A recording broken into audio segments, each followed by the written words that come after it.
یہ ترنگا بدن پر لپیٹے ہوئے ایک دن اس زمین میں اتر جائیں گے، مت سمجھنا ڈرانے سے ڈر جائیں گے۔ سنیں گے ناظرین آج کی اس ویڈیو میں میران پرتاپ علی کی درد بھری نظم، اس سے پہلے بہترین بات سنتے ہیں۔ صرف اللہ ہی ہے جو معافی مانگنے پر یہ نہیں پوچھتا کہ غلطی کیوں کی تھی۔ چلے پہلے سنتے ہیں میران پرتاپ علی کی نظم، تو آپ سے گزارش ہے ویڈیو کو لائک کیجیے اور چینل کو ضرور سبسکرائب کیجیے۔ کہ ہم نے زمزم دیا، آب گنگا دیا، ہم نے زمزم دیا، آب گنگا دیا، تم نے بھارت کو دنگا ہی دنگا دیا، تم نے بھارت کو دنگا ہی دنگا دیا، تم نے ایک رنگ کے خواب دیکھے مگر، یہاں سے وہاں تک ایک ہاتھ کو قسم ہے اگلے مصرے پہ، اگر میں آپ کی پوری نسل کی سچائی بول رہا ہوں تو کوئی بھی خاموش نہیں رہے گا، ایک ایک ہاتھ اٹھے گا کہ ہم نے زمزم دیا، آب گنگا دیا، تم نے بھارت کو دنگا ہی دنگا دیا، تم نے ایک رنگ کے خواب دیکھے مگر، تم نے ایک رنگ کے خواب دیکھے مگر، ہم نے ہندوستان کو ترنگا دیا۔ زندہ باد زندہ باد زندہ باد زندہ باد۔ کیا ہم نے زمزم دیا، آب گنگا دیا۔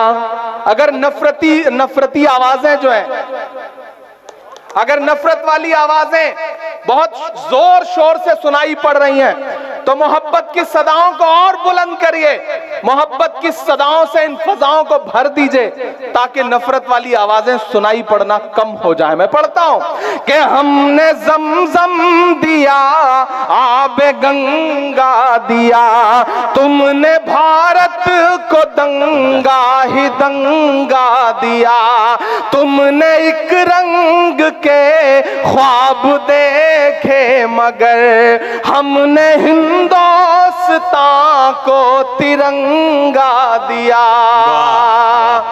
یہ ترنگا، اب تیار رہنا، یہ ترنگا بدن پر لپیٹے ہوئے، یہ ترنگا بدن پر لپیٹے ہوئے ایک دن اس زمین میں اتر جائیں گے، مت سمجھنا ڈرانے سے ڈر جائیں گے، اب کے ساری حدوں سے گزر جائیں گے۔ اور جو میرا رنگ ہے، جو میرا تیور ہے، میں اشفاق صاحب بیٹھے ہیں دلی میں، جہاں رہتے ہیں اس کے پڑوس میں جنتر منتر ہے، مہیلا پہلوان پچھلے 1 مہینے سے بیٹھ کر کے گزارش کر رہی ہیں کہ ہماری اپیل ہے، اسے سنا جائے، لیکن محض 1.5 کلومیٹر دور بیٹھے ہوئے حکمرانوں کے کان پر جوں نہیں رینگ رہی ہے۔ 700 کسانوں نے شہادت دی، اس کے بعد بل واپس لیا گیا۔ اس دوران میں نے 4 مصرے کہے تھے اس نظم کے ایک بند میں وہ سناتا ہوں اور اس حکومت سے کہتا ہوں کہ ہند کے نوجوانوں کے دشمن ہو تم، سچ بول رہا ہوں کہ ہند کے نوجوانوں کے دشمن ہو تم، آرتی اور اذانوں کے دشمن ہو تم، کسی کے سگے نہیں ہیں، کسی کے بھی سگے نہیں ہیں، کہ آرتی اور اذانوں کے دشمن ہو تم، ہند کے نوجوانوں کے دشمن ہو تم، پہلے تو ہندو مسلم کے دشمن تھے پر آج کل تو کسانوں کے دشمن ہو تم، کہ ان داتا سے الجھے ہیں اس بار یہ نظم سننے کے بعد آپ اپنی رائے میں کیا کہنا چاہتے ہیں وہ نیچے کمنٹ باکس میں ضرور بتائیں گے۔ دوستو منتخب حدیث کتاب سے کچھ احادیث سنتے ہیں۔ حضرت حذیفہ رضی اللہ عنہ سے روایت ہے کہ رسول اللہ صلی اللہ علیہ وسلم نے ارشاد فرمایا، جس طرح کپڑے کے نقش و نگار گھس جاتے ہیں اور ماندھ پڑ جاتے ہیں، اسی طرح اسلام بھی ایک زمانے میں ماندھ پڑ جائے گا، یہاں تک کہ کسی شخص کو یہ علم تک نہ رہے گا کہ روزہ کیا چیز ہے اور صدقہ و حج کیا چیز ہے۔ ایک شب آئے گی کہ قرآن سینوں سے اٹھا لیا جائے گا اور زمین پر اس کی ایک آیت بھی باقی نہ رہے گی۔ متفرق طور پر کچھ بوڑھے مرد اور کچھ بوڑھی عورتیں رہ جائے گی جو یہ کہیں گے کہ ہم نے اپنے بزرگوں سے یہ کلمہ لا الہ الا اللہ سنا تھا، اس لیے ہم بھی یہ کلمہ پڑھ لیتے ہیں۔ حضرت حذیفہ رضی اللہ عنہ کے شاگرد سلا نے پوچھا، جب انہیں روزہ، صدقہ اور حج کا بھی علم نہ ہوگا تو بھلا صرف یہ کلمہ انہیں کیا فائدہ دے گا؟ حضرت حذیفہ رضی اللہ عنہ نے اس کا کوئی جواب نہ دیا۔ انہوں نے 3 مرتبہ یہی سوال دہرایا، ہر بات حضرت حذیفہ رضی اللہ عنہ اعراض کرتے رہے۔ ان کے تیسری مرتبہ اصرار کے بعد فرمایا، سلا یہ کلمہ ہی ان کو دوزخ سے نجات دلائے گا۔ حضرت ابو ذر رضی اللہ عنہ سے روایت ہے کہ نبی کریم صلی اللہ علیہ وسلم نے ارشاد فرمایا، جو بندہ لا الہ الا اللہ کہے اور پھر اسی پر اس کی موت آ جائے تو وہ جنت میں ضرور جائے گا۔ میں نے عرض کیا، اگرچہ اس نے زنا کیا ہو، اگرچہ اس نے چوری کی ہو؟ آپ صلی اللہ علیہ وسلم نے ارشاد فرمایا، ہاں، اگرچہ اس نے زنا کیا ہو، اگرچہ اس نے چوری کی ہو۔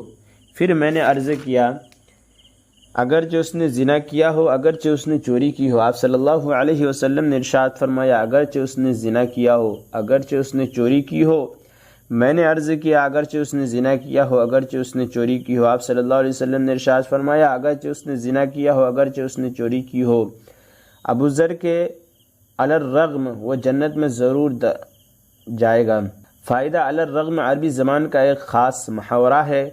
اس کا مطلب یہ ہے کہ اگر تمہیں یہ کام ناگوار بھی ہو اور تم اس کا نہ ہونا بھی چاہتے ہو تب بھی یہ ہو کر رہے گا۔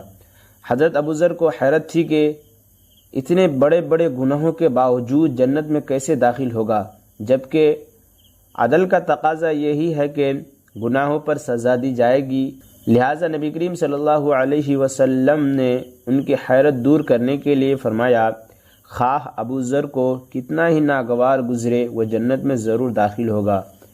اب اگر اس نے گناہ بھی کیے ہوں گے تو ایمان کے تقاضے سے وہ توبہ و استغفار کر کے گناہ معاف کرا لے گا، یا اللہ تعالیٰ اپنے فضل سے معاف فرما کر بغیر کسی عذاب کے ہی یا گناہوں کی سزا دے کر بعد بہرحال جنت میں ضرور داخل فرمائیں گے۔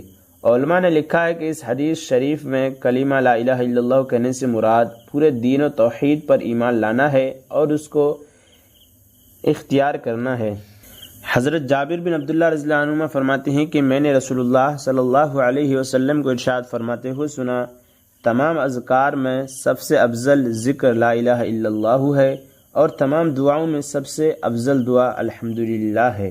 فائدہ لا الہ الا اللہ سب سے افضل اس لیے ہے کہ سارے دین کا دار و مدار ہی اس پر ہے، اس کے بغیر نہ ایمان صحیح ہوتا ہے اور نہ کوئی مسلمان بنتا ہے۔ الحمدللہ کو افضل دعا اس لیے فرمایا گیا ہے کہ کریم کی تعریف کا مطلب سوال ہی ہوتا ہے اور دعا اللہ تعالیٰ سے سوال کرنے کا نام ہے۔ حضرت ابو ہریرہ رضی اللہ عنہ فرماتے ہیں کہ رسول اللہ صلی اللہ علیہ وسلم نے ارشاد فرمایا، جب کوئی بندہ دل کے اخلاص کے ساتھ لا الہ الا اللہ کہتا ہے تو اس کلمہ کے لیے یقینی طور پر آسمان کے دروازے کھول دیے جاتے ہیں، یہاں تک کہ یہ کلمہ سیدھا عرش تک پہنچتا ہے، یعنی فوراً قبول ہوتا ہے، بشرطے کہ وہ کلمہ کہنے والا کبیرہ گناہوں سے بچتا ہو۔ فائدہ اخلاص کے ساتھ کہنا یہ ہے کہ اس میں ریا اور نفاق نہ ہو۔ کبیرہ گناہوں سے بچنے کی شرط جلد قبول ہونے کے لیے ہے، اور اگر کبیرہ گناہوں کے ساتھ بھی کہا جائے تو نفع اور ثواب سے اس وقت بھی خالی نہیں۔ اللہ تعالیٰ کا ارشاد ہے، جو لوگ ایمان لائے اور انہوں نے اپنے ایمان میں شرک کی ملاوٹ نہیں کی، امن انہی کے لیے ہے اور یہی لوگ ہدایت پر ہیں۔ اور عمران پرتاپ گڑھی سے جڑی خبروں اور نظموں کے لیے ہمارے اس چینل کو ضرور سبسکرائب کریں۔ ملتے ہیں کسی اور ویڈیو میں ایسی نئی نظم اور نئی خبروں کے ساتھ، تو جب تک کے لیے دیجیے مجھے اجازت اور رکھیے اپنا خیال۔ آپ دیکھ رہے داعیہ اور مشاعرہ میڈیا اور میں آپ کے ساتھ محمد ثاقب۔ السلام علیکم۔